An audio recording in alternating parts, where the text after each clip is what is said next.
This is Dennis Ramundi. I'm here with my co-host, Phil Goldberg. Our podcast, Spirit Matters, found at spiritmatterstalk.com. Our guest today, Sara Elizabeth Ivanhoe. She is the Director of YogaUSC, a program designed to support campus life of both students and faculties at the University of Southern California. She has been teaching yoga since 1995 and has been the yoga spokesperson for Weight Watchers Yoga for Dummies, Crunch Yoga, and appeared as a series regular on the Dr. Drew's Celebrity Rehab. I've heard wonderful things about your yoga teaching, and we're just thrilled to have you on, and thank you so much for taking the time to be with us today. Great to meet you. Thanks for having me. So, Sara, let's go back briefly in time. We always like to give our listeners a sense of the spiritual journey of our guests.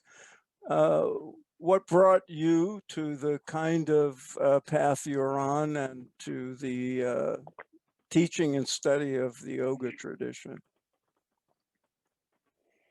Yeah, sure. Obviously everybody can usually spend hours on this one. I'll attempt to give you the short version. I, from early childhood, age 5 or 6, I had a debilitating sleep disorder.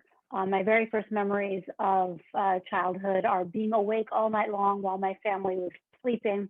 I would go 1, 2, 3, I've gone up to 4 nights in a row, no sleep at all. And from the time I was about 9 years old, my parents, they started to get me what I was told was called biofeedback tapes that I would listen to at night. So I would start to do these guided relaxation practices, and I was told that this would help with my sleep. What was interesting was that, in fact, they did not help with my sleep. In fact, I started to have these incredible experiences. But I was so afraid that I was doing them wrong because I was told I was supposed to be sleeping that I didn't tell anybody. I thought I was like in trouble and doing the practice incorrectly. Of course, years later, I found out that I was having exalted experiences because what in fact I was doing was equivalent to a yoga nidra practice. And what was actually happening was I was being taken to states beyond and deeper to sleep. So as I got into teenage and adulthood, I dove into these practices of meditation and yoga, as you said, started teaching in 95. I've had a sort of full career teaching, but for me personally, I've always seen the lens of all these mystical experiences through how they would help me in my own journey of sleep. And I've basically just used that to try to come up with some methodology to be able to help others do the same. I wanted to ask a lot of people, obviously you've been involved with yoga for many years. You must have started very young. And I believe I read you started at Mill Valley, where you were growing up in Northern California. It was part of high school, okay? And it was like, I guess, for PE class or whatever. And, I've done, I used to be a principal of a private school, did a lot of work in education. And I've thought and I actually did nonprofit work in South Africa. And with working with kids, especially kids who have anger issues and whatnot, I often thought, meditation obviously is a very good thing, but yoga is physical. Kids have a hard time sitting down, closing their eyes but they can move. And I'm wondering, when you were a young person and you started in high school, what that experience of yoga was like, and if you've had experience teaching young people and how they respond to it. Yeah, it's a great question. There's so many ways I could answer it, but what kept coming to my mind, and I'm just going to go with that, I was actually just presenting today to a faculty group at Cal State Northridge, and I was just emphasizing the need for movement before we try to channel our minds. We were bred to be hunters and gatherers. People always say, a horse needs to be run every day or it gets sick, or I have to go walk my dog or it gets crazy. And we don't realize that we are the same. And so when we try to get these young, strong children who are filled with vital life force and prana, and we try to get them to just sit down and pay attention at school, it's not surprising that they're having a hard time. They haven't let out and gotten, embodied what they were really sort of meant to do. So for me, I was actually a teenage and a college athlete. I was a swimmer. But doing the yoga was a way to really connect my mind to my body. And I just started to have these aha moments at such a young age, so that when I was faced with all of the challenges that, that our young people are faced with, drugs and alcohol and, everything that sort of came to me at a, that so many other young people experience, I had a place to go. And I really remember a moment when I was at NYU being like flipping out. I'm going to need to figure out something to do for the rest of my life, because I had a feeling I'm always going to be flipping out. And I'm going to need to find something to be able to help me with when I feel like this forever. And so I was lucky enough to have that seed planted so that I could develop those skills from a young age. The virtues of growing up in Mill Valley. There's not many places would have had that. Sara, you're now associated with USC. We have had your colleague Varun Soni on the show, and he's a friend of mine.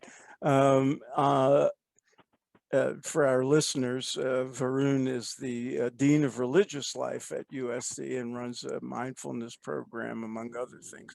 How did it come about? There's not that many universities that have somebody on the, I guess you would be faculty, specializing in yoga. How'd that come about, and what's the program like?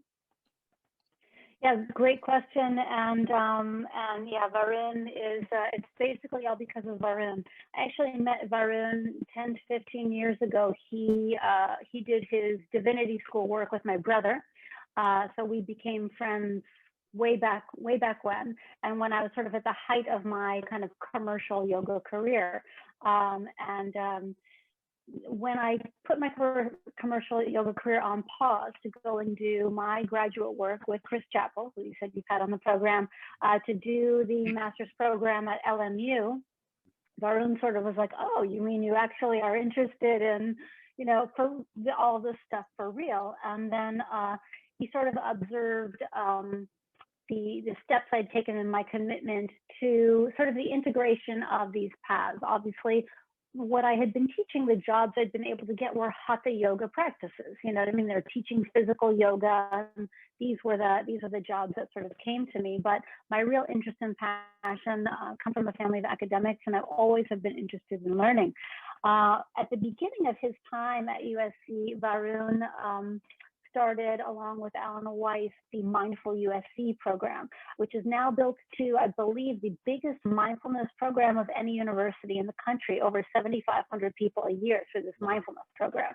So they've been incredibly successful. And after about a decade of success, Varun says, okay, so I now have MindfulUSC as a template. We know I have proof of concept. We've been able to make this work. I think we might have just lost Dennis, but I'm just going to keep going. Yeah, go ahead. He'll be back. So, yeah, exactly. We know how it is in the world of Zoom. So basically, he said, we are able to do that so successfully with MindfulUSC. What I'd love to do is create a mirror program and call it YogaUSC, cross-departmental yoga program, and I'd love to have you come in and run it. So, would that be of interest to you? And so, of course, I jumped on the chance. We're really just getting started, but one of the first goals has been able to sort of see what yoga is happening all over the university's incredible program that's being built through PE departments, stress management, mindfulness practices, and one of my sleep classes. Hopefully, we'll be holding that in the fall. So the PE department at USC, I owe a lot of credit to them. And then basically I've been able to sort of create programming, again, cross-departmental, to be able to get people in the medical school, to be able to practice with people in the law school. And there is something really unifying about that through practice. Now, okay, let me have a follow-up question, Dennis. You're back, are you? Right, yes. Okay. I have no idea what happened. But Sara? then I'm seeing less of your chest set in the back. So tilt your screen so I can, Okay. I like the, Yeah, there you go. Better. Okay. Now I know you're a master of the Funny mind. thing is, most of our listeners won't even see us. Oh, okay. So, Sarah, two questions really. To what extent? Well, let me back up a little bit. You have, in your career and in your studies, encompassed a big range of yoga. You became well known in the yoga for health and well-being sort of space. That is the sort of outward-facing yoga that people are familiar with, asana practice primarily, and fitness and so forth. But obviously, you were drawn to and knew about the deeper and larger aspects of yoga, and went on to be one in the first graduating class at that master's degree program that we've spoken about here with Chris Chappell. And now you're at Graduate Theological Union with another person who's been on our show, Rita Sharma, in her program at GTU. So I'm curious about that path and the extent to which the philosophical and spiritual and meditative aspects of yoga are a part of what you do at USC, or is that out of the question because, you know, it might be controversial or deemed religious, which is often what happens in other institutions. So that's a lot, but go ahead. Yeah, it's a multi-layered question, and many ways. I keep saying you're asking good questions. There's so many directions I could go with it. But I guess what I moved to share is that I think everybody that's been on your podcast has a clear sense of their own dharma, their own path, and what it is they're meant to be sharing.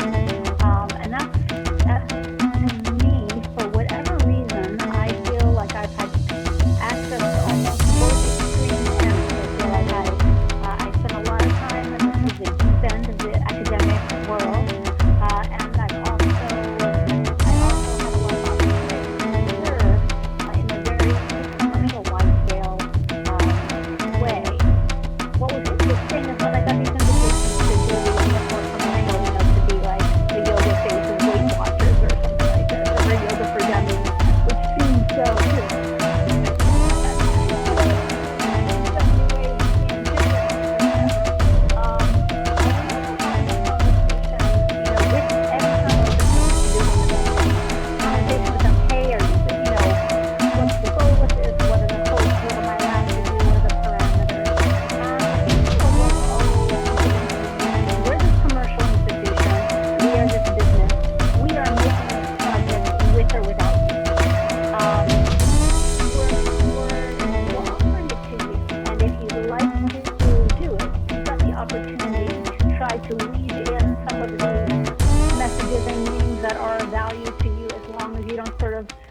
Any lines, and as long as they are sort of the undercurrents in enough ways. So if you'd like that opportunity, we're going to give it to you. And so I took the opportunity. So if you have to watch closely, but for instance, if you watch the Weight Watchers, I mean, of all things, like I've never been on a diet in my life. I eat chocolate every day. I mean, it's crazy. But I specifically, I spent an enormous amount of time on these programs, and I specifically threaded in subliminal aspects of these texts. I got consultations by many of my senior teachers of how and where I could thread different meanings in, and if you watch it closely, you can get some of them. So that was my hope. Along those lines, Sarah, I used to teach meditation, just teach TM, and a lot of people. I was out there trying to get people enlightened, and people were coming in, and it's just an experience for a lot of people that teach meditation. They wanted to sleep better. They wanted to get rid of some, anxiety, and so they approached it what might seem a superficial way, but my experience is, and this is definitely the case with yoga, if you do yoga like the first few times I did it, wow, I feel you cannot not notice something's going on inside, as well as it's not like doing aerobics, although some yoga is turning into that these days. And then all you have to do is point out to the person that what they're already experiencing. So I think it's fine whether they come in through Weight Watchers or I think Yoga for Dummies is great because, a lot of people I talk to, whether it's about yoga, meditation, whatever, they're afraid to ask. They don't want to sound like they don't know anything, but they want to start at the very beginning. And so I think that that's fantastic. Now, have And you wait, but go ahead. Dennis, I just want to say to that point, in a way, the point I believe you just made, the most important point, is that the practice has its own magic. The practice has Right. its own power. So I don't care what brings you to this practice, you do it, something starts to happen. And I can't tell you how, I get emails 20 years later from some of these yoga videos I made, people saying, hey, I took this thing, I started with this, now I'm a yoga teacher. Now it gets people on the path. And so it's not for us to judge. It's got its own potency. So Yeah, thank you I for think making that's a that. very, Yeah. very, very good point. Phil? Yeah, and I just want to go back. I just remembered as you were speaking, Sarah, about sort of sneaking in higher messages. Look, yeah, as our listeners know, and as you know, I've written a lot about the whole history of all this, and every successful guru who came here did the same thing. They adapted to the world they were in and to the needs of their teachers. It's called upaya. It's skillful means. And I wanted to just note that when I wrote American Veda, I in the last chapter, I say, where is it? You could see this attempt at balance throughout the yoga world. Sara Ivanhoe, a popular teacher in LA, sends out a regular e-newsletter that contains both health and fitness information, et cetera, and spiritually oriented features such as a selected mantra and Amma's Corner, where you wrote about Amma. So you've been doing it a long while, and I'm sure you've developed skillful ways of doing it. How do you see the current yoga scene in general? You're a veteran, you're a scholar of the fullness of yoga tradition. What's your take on the current world of yoga as we know it? Well, so before I answer that question, I do want to share with you that because I had to reread your book through doing Dr. Sharma's class this past semester, I was, because we've been in this pandemic time, I've been staying near my parents up in Mill Valley. So they're like, what are you working on? And I'm like, oh, I'm rereading this book. And they're like, what is it? So they both immediately started reading it. Both of my parents now have read it cover to cover. Oh, they great. asked me also every 20 or 30 pages at dinner, because we're at dinner every night. Okay, so now I'm at the part where Swami Vivekananda, and they would come in and they'd give me the updates on reading your book and ask questions, and we talked about it. And not to get too much into promoting me, but here's a question. Do they understand you and your journey better because they read the book? Oh, well, great question. Just because they have a historical context. Yes, yeah, I think in many ways. I think, I think the main respect they walked away from it was that they didn't realize, they always sort of like, oh, Sara and her yoga stuff. And I think they didn't have a sense, I think they had a new appreciation of how much yoga has influenced the culture, especially the transcendentalists and a lot of that. So even though I have told them this before, I think they didn't listen when it came from me. But you're their daughter after all. But anyway, back to my question. Do you have any observations about the current yoga scene you'd like to share? One thing that's given me a lot of hope, that I feel like is really kind of specific to this COVID challenge time that we've been in, pandemic, all this new wave of civil unrest, this you know, 2020 clear vision, clear sight experience that we've all been going through, is that, you know, I think many of us years ago had come to yoga through spiritual inquiry. And then starting in the mid 90s through, you know, really up until very recently, there was a real wave of, you know, just the physical aspects of yoga really taking, it was a real pendulum swing. People not only interested in yoga for fitness and what it would do for their bodies, but interested in achieving yoga postures, almost like things that they could tick off like a to-do list. Oh, I can do a handstand, I can do this arm balance, check, check, check, check, check. And then also with the creation of social media, the ability to sort of celebrate the ego of like, look at me in this pose, look at me in this pose, look at me, how many likes, et cetera, et cetera. And we saw this huge pendulum swing. I think many of us were like biting our nails going, what in the world is happening to this yoga? All the time, I really had this internal faith that I believe that yoga is a consciousness and that yoga knows exactly what it's doing. And that this is all has to be intentional on yoga's part. I believe that this allowed yoga to spread and get into the hands of millions. And then when our country hit a crisis, it was in the hands of millions. And one thing I've really been seeing on social media is a real swing away from the look at me in this pose, wearing this outfit, et cetera, and a lot more focus on yoga for resilience, yoga for connecting with others, for compassion, for self-care, for self-love. So it's been hard to have faith with everything that's going on around us, but I see a change. Sara, first of all, who would have anticipated yoga selfies? You know, look at me, I'm in this.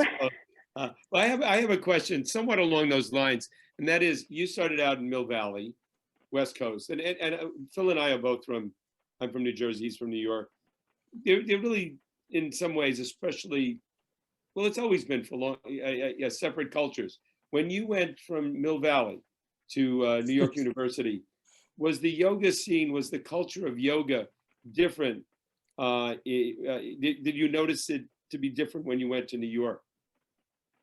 Well, I just have to throw in, I may be raised in Mill Valley, but my parents were born in Brooklyn, Bensonhurst, and Red Hook, and then they spent their late teen years in Fair Lawn and Tenafly. So my God. Yeah. And my dad just turned 80 a couple weeks ago, so I can hear your accents in, you know, and I feel it. I feel it all the way through. So in many ways, that's part of why I had to get back to NYU, because I knew that was where my so many of my roots lay. I do think that the yoga I was doing in Mill Valley in the, I hate to say it, but it was the late 1980s, was very hippie granola. I grew up with a lot of children of the Grateful Dead, you know, the band the Grateful Dead. So I went to high school with some of them and stuff like this. So it was very sort of, you know, rainbows, camp winter rainbow, literally, granola, etc. And then going to New York, I was in a performance art group. So it was very kind of like edgy and wearing lots of black, but we were doing all of this yoga to be able to work with this sort of performance art. So it was kind of, I took a different form. I took a lot of Iyengar yoga and then started to do some Mysore classes in New York. It was just a little bit embodied that edginess. So I didn't come back and land in Los Angeles till about 93, 94. And by then, you know, I had both cultures. I was completely mixed up, and I landed my first week right into Eric Schiffman's class. And, you know, not only did I know that I wanted to do yoga for the rest of my life, previously I'd never believed in God. Upon meeting Eric Schiffman, my entire world changed. So it was Los Angeles that really got me. Well, Sara, we're living in a time during not just the pandemic, but the post-election period, 2020 and 21, where I'm sure there's a lot of people having trouble sleeping. The yoga of sleep Yoga Nidra is part of what you've been working on and specializing in. Tell us about that tradition and anything you'd like our Insomniac listeners to know. Those listening late at night, yeah.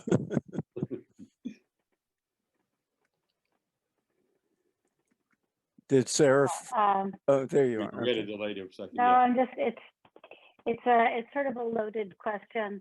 You know, part of what I think has been so interesting is I believe it was, you know, and Phil, you're more of the anthropologist here, but it was, I believe it was in the 80s where it really started to be cool to kind of talk about how little you slept. You know, it was the sort of like Gordon Gekko, Wall Street, money never sleeps culture, and there was a real wave of how cool you are for not sleeping and the desire to not sleep. And I do believe our culture is going to have years and years of recovering from that. A lot of what I would almost call sleep shame. In addition, the ambition and the pace with which our culture is moving at these days makes it incredibly difficult to just magically wind down at the end of the day. We're going at 10 million miles a minute. You know, if you're a car going 65, 70 miles an hour, and then you decide 11 o'clock at night, time to sleep, it's like, you know, you just like screech on the brakes and try to come to a halt. It's no wonder that we are having a difficult time kind of settling in. Not to mention, we're the only animals that actually, you know, try to disrupt our own sleep, our natural sleep state. We've got these alarms going off every morning telling us we should be getting up and doing things. And, you know, other animals, when they're tired, they sleep, and when they're rested, they just wake up and start doing stuff. And I know that this all really started really with the Industrial Revolution, but I do think and I hope now that we are living in more of a 24-hour society, that in many ways people will start to find the room to find their own sleep rhythms and to kind of honor their own clocks. You know, as it sort of connects with our mind-body practices. Yoga Nidra, and I know we only have a couple of minutes, but Yoga Nidra is a very powerful practice, and it's something we could come back and dive into and speak a lot more about. But I also do believe, you know, when I teach sleep classes, and I teach a really long comprehensive class on sleep, not just with Yoga Nidra, there are lots of sleep hygiene techniques that we've learned that can really help and support sleep. But there are a lot of the yoga and breathing that we do. Additionally, these are energy balancing practices. A lot of yoga can really wake you up, and a lot of breath work can really wake you up. So it's not like all yoga and breathing calms you down, and it's not always necessarily what you'd think. So as we, you know, if it's something that you're interested in, there's sort of something we could dive into more. But there's a certain way of doing practices, different types of breath work, different types of meditation. As we know, some meditation is really wonderful to do in the morning, and it gets you clear and awake and ready for the day. So I've basically spent a lifetime using myself as a guinea pig, really seeing, well, that one didn't work. This one, oh, this feels great. So that's part of what I tried to share in my classes. Sarah, I have one final question for you, and I'm sure a lot of our people tuning in are wondering, how can I learn more from Sara? How can I see her more? How can I read about her? Where are you available? Are you online? Are you, where do they go? Where do we go? Yeah, sure, great. So I mean, I have my own website, saraivanhoe.com. And then if you're interested in the university work, it's yoga.usc. We'll post all that up. .edu, yeah. What, Sara, one last question. We have only a few more minutes, but what are your aspirations for the work you're doing at USC? How do you see it going, and what advice might you give to people interested in introducing programs like it at other universities? Yeah, I mean, I really think that we're at a critical time where the whole university structure is really getting to, it's starting to open its eyes. It's starting to change.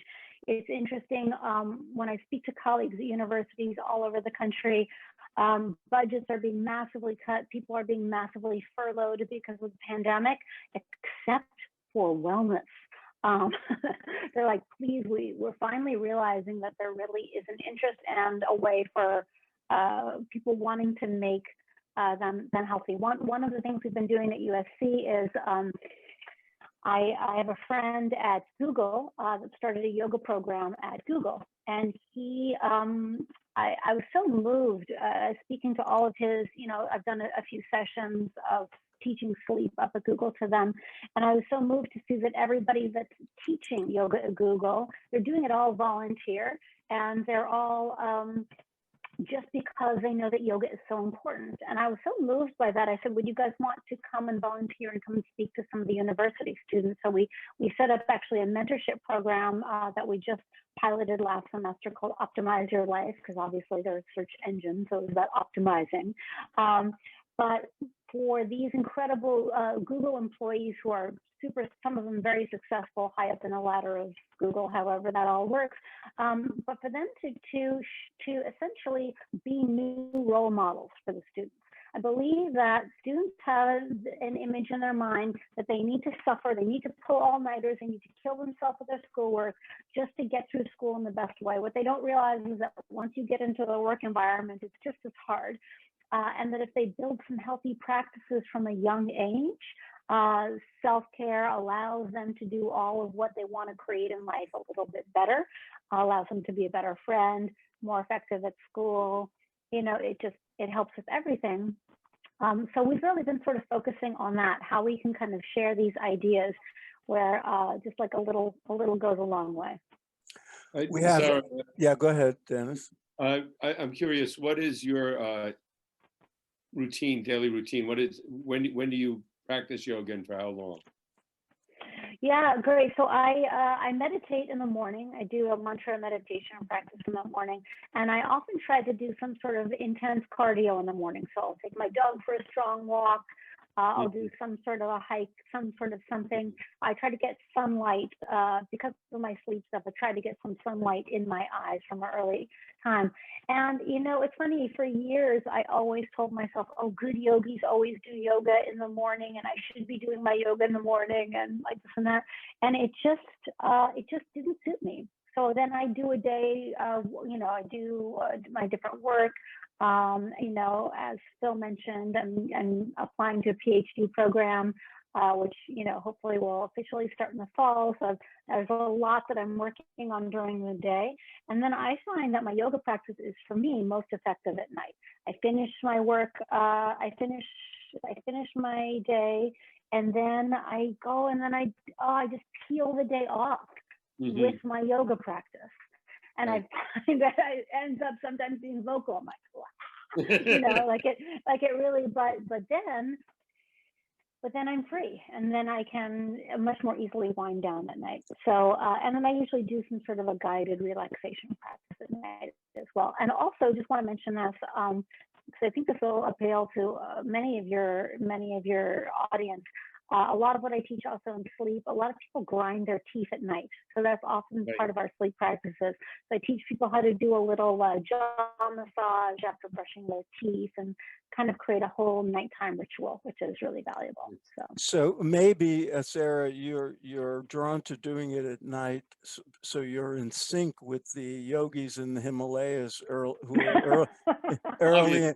They're early in the morning. Obviously, yeah. Exactly. I'm right. Yeah. You're on Himalayan time.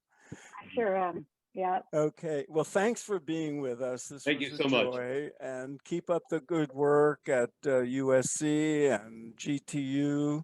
And we'll tell our listeners, if you want to know something about the people who were mentors to Sarah, go to our interviews with Christopher Chappell and with Rita Sharma. And Varun Soni. And Varun Soni. So we'll have all Sarah's information posted up, the website, all of that, or contact us directly. It'll all be posted on our website. And Sarah's website is her name, saraivanhoe.com. You'll find a lot of good stuff there that'll help you get through the pandemic and all the other madness. Sarah, thanks again. Thank you Take so good much. care. We'll be in touch. Thank you.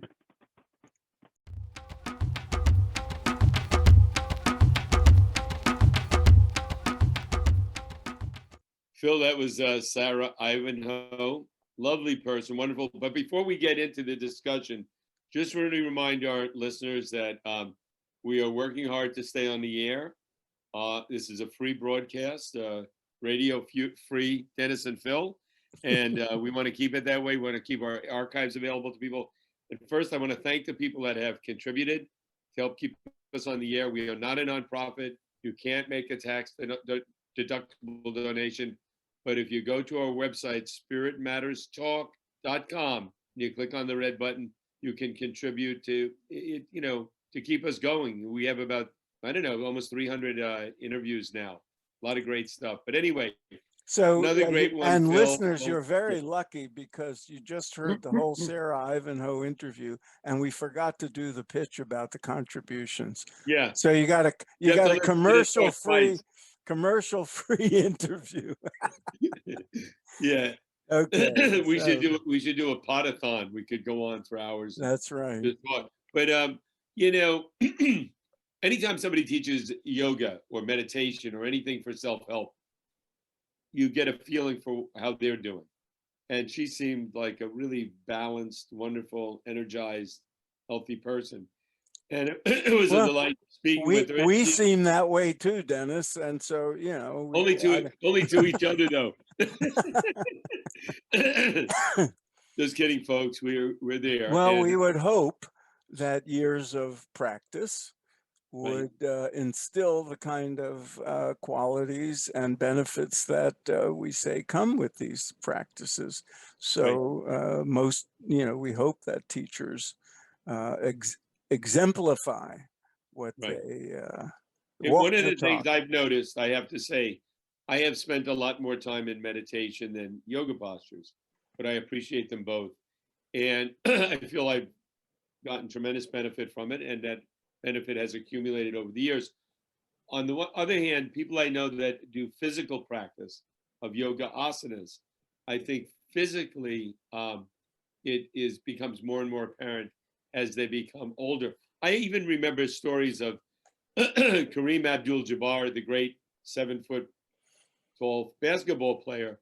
He stayed very healthy his entire career, and he attributed to doing yoga postures.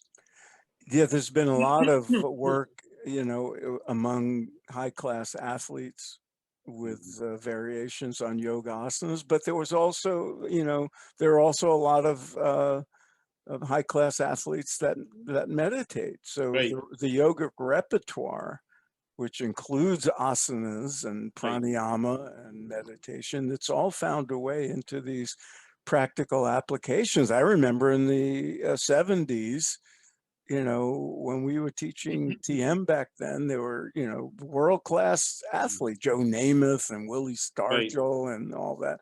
So, one hopes that these things find a way in and they become understood as more than just, ways to stretch.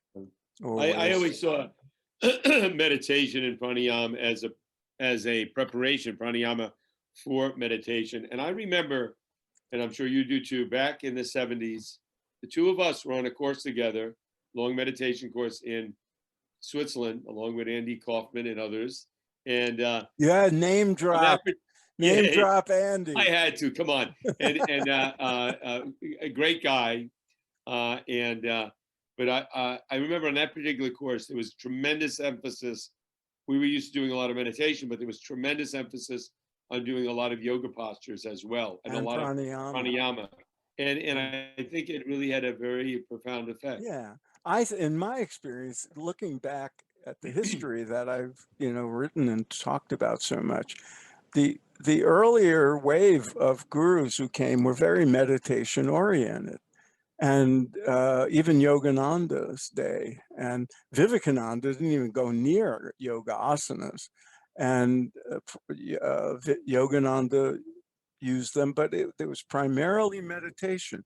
Maharishi was primarily meditation, Muktananda primarily meditation, and the Hare Krishnas were mainly chanting and meditation, but there was always room for asanas and pranayama as preliminary practices to deepen meditation. It just wasn't in the forefront.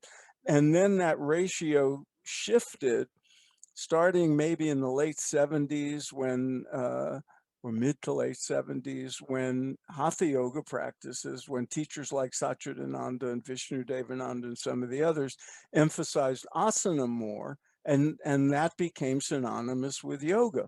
But most of the teachers who were teaching asana, who were, made a real science of teaching asana, they also taught meditation and other practices, with a few exceptions. But Did Satchidananda, oh, I know absolutely. his primary teaching was yoga asanas, but did he also teach meditation? No, I don't think his followers would say that the primary thing was asana. They would say his primary teaching was the full, classical yoga with all the limbs. But asana would get a lot of attention, and more attention than meditation. And maybe there was a higher ratio of time spent on them. But that's the way it is, and maybe things will balance in the end. Right. Another point I wanted to make about Sara, and this has come up before when we've interviewed teachers from various traditions, and that is that don't judge somebody in terms of what their motivation is for getting started in spiritual practice, whether it's yoga asanas or meditation. Let them come in from whatever angle they're coming in. They want to sleep better, they want to be relaxed, on and on. Let them come in, and then from that internal experience they have takes on a life of its own. And Yeah. and I think that I don't think anybody could practice meditation for any period of time, or yoga asanas, and not at some point think, maybe there was even more to this. Maybe Yeah. I'm headed somewhere. Especially I if can maintain this feeling. and if they're lucky to have a teacher like Sara, Right. and most of the well-trained yoga teachers and meditation teachers, they will, no matter, even if they come in looking for something we would think of as superficial or trivial, that's what matters to them. And they'll not only get a taste, perhaps, an experience of something else, but the teacher will point them to it. Right. So, I saw that with Maharishi very close up, but in studying Yogananda's life, I would see it. He would draw people in with the promise of some practical benefit and let them know, but there's more to it. Right. I remember Maharishi telling this story. He came to the West to enlighten people. In the first article, he was in San Francisco. He read about it.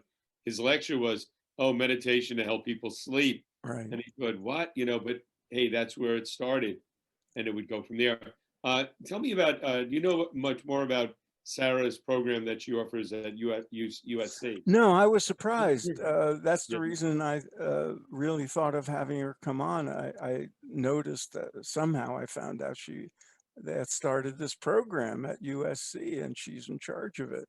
And, we interviewed Varun Soni, and he's in charge of what's called, he's essentially the head chaplain at USC. And they have to deal with crisis management and people, Right. students' mental health and interfaith programs and all, holidays and, all kinds of stuff for all the diverse religious traditions on campus. But he started this mindfulness program, and then I guess he wanted to start, a larger scale yoga program, Right. and Sara was a choice.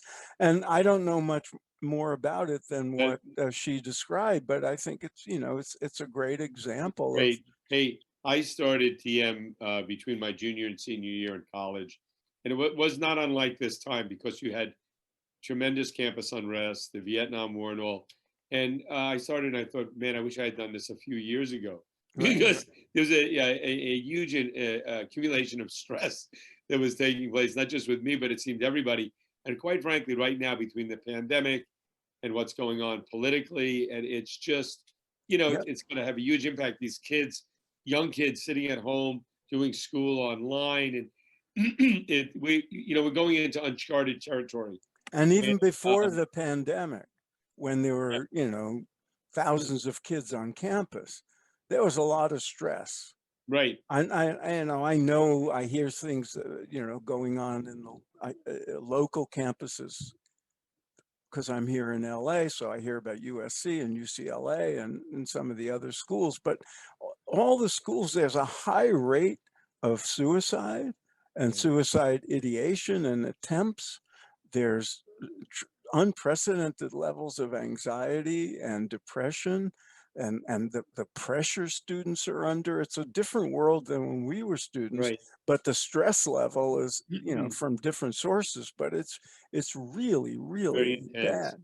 Yeah, good. So, and this is a great contribution. I'm hoping maybe Sarah and Varun could create a template that other schools can employ. One thing we didn't ask is whether there's been any resistance.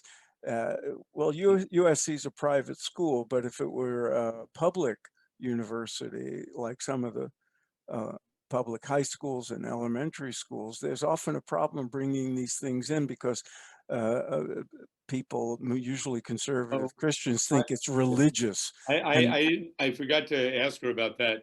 In Encinitas, San yeah, Diego, North County, they went to court because somebody took a school to court, a public school, because they were teaching yoga and phys ed, and yoga won this time.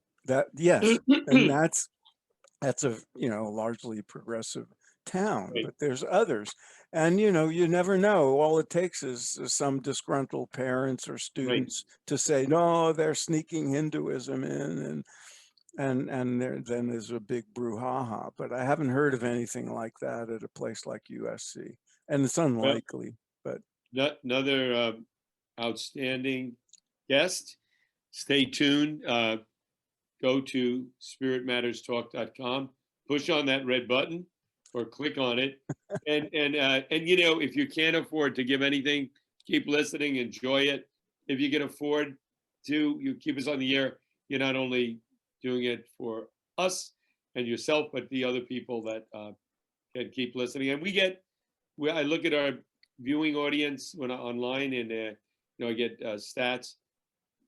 We get people from all over the world. It's wonderful. So, and we and want this to continue, so right, Dennis and I can do these from our old age home, from the nursing home, while we're drooling in the corner, and then pass the torch to the yeah, younger generation of right. interviewers. They will eventually come. All right. All right, Until next time. bye.